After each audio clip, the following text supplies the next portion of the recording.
एक बार की बात है। एक गांव में कमलाबाई नाम की एक बूढ़ी औरत रहती थी। उसके पास बहुत सारा पैसा होते हुए भी वो किसी की मदद नहीं करती थी। उसके कंजूस होने की वजह से सब उसकी उपेक्षा करते थे। कमलाबाई उसके पास जितना भी पैसा और सोना था, उसे एक बर्तन में रखकर अपने घर के बीच में गाड़ रखा था। वो उस पर एक पुरानी चटाई बिछाकर सोती थी। एक दिन एक साधु गांव में आया। कमलाबाई के बारे में कुछ ना जानते हुए वो उसके घर के सामने एक पेड़ के नीचे बैठ गया। साधु को देखा तो कमलाबाई ने सोचा कि वो उसके घर उसे लूटने आया है, तो उसने उठाया एक बड़ा सा डंडा और उसके सर पे दे मारा। अरे बदमाश, अभी भी मेरे पेड़ के नीचे बैठेगा? तेरी ऐसी हिम्मत! तुरंत वो साधु उठा और अपनी चीजें लेकर भाग गया।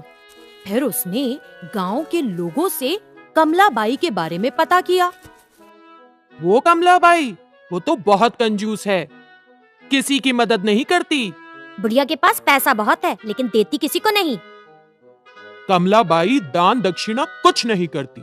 सबसे एक जैसी बात सुनकर साधु को कमलाबाई पर दया आई और उसने उसे बदलने की सोची। उस दिन आधी रात को कमलाबाई के घर के सामने एक अनोखी घटना हुई। कोई एक काला मुखौटा पहने अपने सर पर 9 घड़े रखकर अजीब सा नाच रहा था।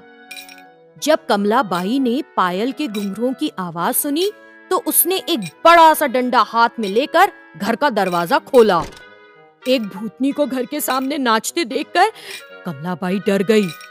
तुरंत वो अपने घर में घुस गई और दरवाजा बंद कर दिया। फिर उसने खिड़की से बाहर झांका। भूत के सर पर 9 घड़े थे और सबसे ऊपर के घड़े में आग जल रही थी। कुछ देर नाचने के बाद भूत ने सबसे ऊपर वाले घड़े को दिए के साथ जमीन पे फेंक दिया और बचे हुए 8 घड़ों के साथ गायब हो गया। जब कमलाबाई बाहर आई तो उसे घड़े के टुकड़ों के अलावा और कुछ नहीं मिला। तब कमलाबाई डर गई। मेरे घर में भूत आया था, मेरी मदद करो, मेरी मदद करो। क्योंकि कमलाबाई को कोई पसंद नहीं करता था, किसी ने उसके चिल्लाने की फिक्र नहीं की। एक भूत मेरे घर के आगे नाच रहा था, इसका क्या मतलब हो सकता है? मुझे बहुत डर लग रहा है।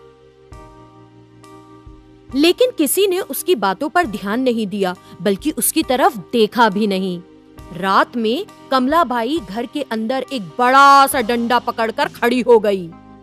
आधी रात होते ही उसने फिर से घुंघरुओं की आवाज सुनी। जब उसने खिड़की से बाहर झांककर देखा तो उसे भूत के सर पर 8 घड़े दिखे। 8वें घड़े में आग जल रही थी। कुछ समय नाचने के बाद भूतनी ने सबसे ऊपर का घड़ा फेंक दिया और बचे 7 घड़ों के साथ गायब हो गई। हर दिन भूतनी आधी रात आती, कुछ देर नाचती रहती और फिर सबसे ऊपर का घड़ा तोड़कर बाकी घड़ों के साथ गायब हो जाती। ऐसा रोज-रोज जब होने लगा तो कमलाबाई डर गई और इससे छुटकारा पाने के लिए जादूगर भैरव के पास गई। हर रात एक भूत आकर मेरे घर के सामने नाच रहा है, मुझे उससे बचाइए। तुम जैसी कंजूस औरत की मदद कभी नहीं। भूतनी की नाच से मैं बहुत परेशान हूँ, आप ही मदद करें। क्या तुम किसी की मदद करती हो? तुम्हारी मदद कौन करेगा? उसने अपने घर के सामने चौराहे पर पेड़ के नीचे उसी साधु को देखा। वो तुरंत उसके पास गई और कहा, साधु महाराज, जब आप मेरे घर के सामने बैठकर ध्यान कर रहे थे तो मैंने चोर है समझकर आपको बहुत पीटा, मुझे माफ कर दीजिए। साधु मुस्कुराया और बोला, कोई बात नहीं, अब तुम क्या चाहती हो? साधु महाराज, हर दिन एक भूतनी आधी रात अपने सर पर घड़े रखकर मेरे घर के सामने नाचती है। वो हर दिन एक घड़ा फोड़ रही है।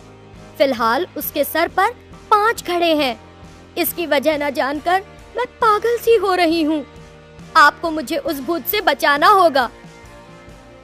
साधु ने सोचा और नहीं में सर हिलाने लगा।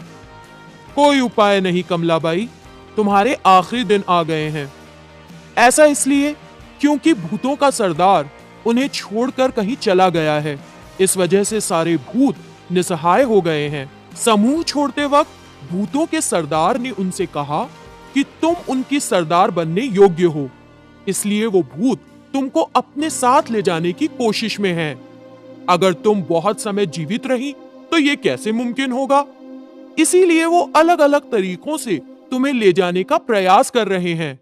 जैसे ही बचे हुए 5 घड़े फूट जाएंगे, तुम मर जाओगी।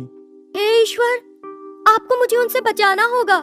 मैं अपनी सारी जमा पूंजी आपको दे दूंगी, कृपया कुछ कीजिए।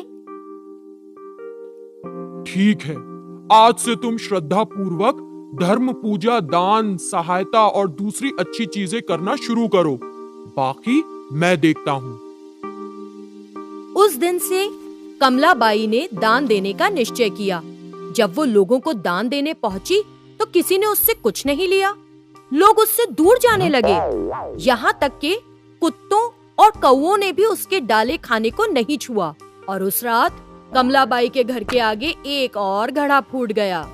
अगली सुबह कमलाबाई साधु के पास गई। साधु महाराज, मैं मृत्यु से नहीं बच पाऊंगी। कोई मेरा दान नहीं ले रहा। जो खाना मैं देती हूँ उसे कुत्ते और कौवे तक नहीं छूते। हाँ, क्योंकि तुमने ये धन लोगों की उपेक्षा करके अमानवीय ढंग से इकट्ठा किया है। पशु पक्षियों को भी इसकी खबर है।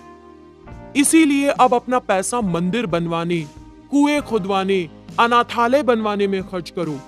अगर तुम ये अच्छे काम करोगी तो सिर्फ लंबी उम्र ही नहीं, अच्छा नाम भी कमाओगी। साधु महाराज, कृपया आप ये सारी चीजें करें और मेरी मदद करें। अगर मैं करूंगी तो कोई स्वीकार नहीं करेगा। फिर कमलाबाई ने अपना सारा पैसा उस साधु को दे दिया। उस पैसे से साधु ने कई अच्छे काम किए।